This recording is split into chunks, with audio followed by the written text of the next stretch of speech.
One of the things that we had talked about and I put in the story was the sim work that was done between once you got off the racetrack Saturday to coming back on Sunday morning. And with Darlington being so close, I think you had mentioned that you all, of course, got to go home after that. What goes into then how the sim work gets done on a weekend where you're not traveling home from, say you're in Kansas or Auto Club or, somewhere for, not within driving distance. How does that change how the sim work gets done? Yeah, it's a great question. It's while we love being home for the engineers and myself, when our job doesn't end the minute the garage closes, being home is actually a little more difficult because when you leave and you fly out for a weekend and you go to Kansas or, Bristol or Dover, wherever it might be, you're at work. For the time you leave until the time you come back, you're at work when you're doing the job of an engineer or crew chief.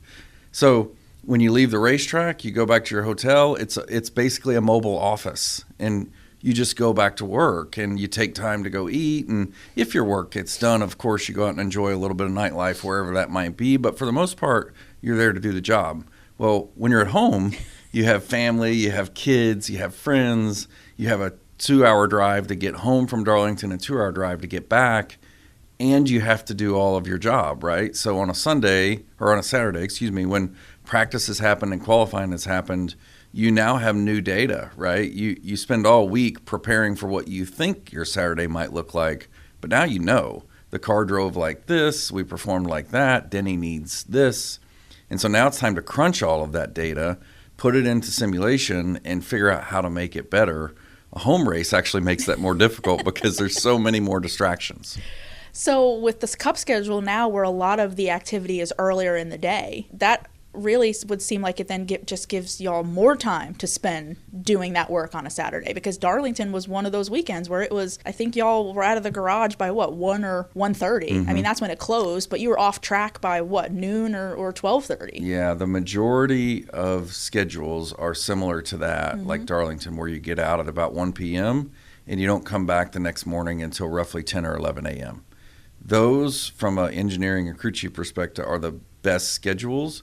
But there are some where you won't get out until 6 or 7 at night, and you've got to be back at that same 11 a.m. Those are brutal. It's very common in those schedules for us to be up till 2, 3 a.m. working on finalizing the plan, whether it be simulation or what are we going to do to the car, or, because of where we're starting, how does that change our philosophy? There's lots of details that go into it, but it is not uncommon in those schedules for these teams to be up well past midnight working on digesting what happened on Sunday and trying to execute on Saturday and trying to execute a Sunday accordingly.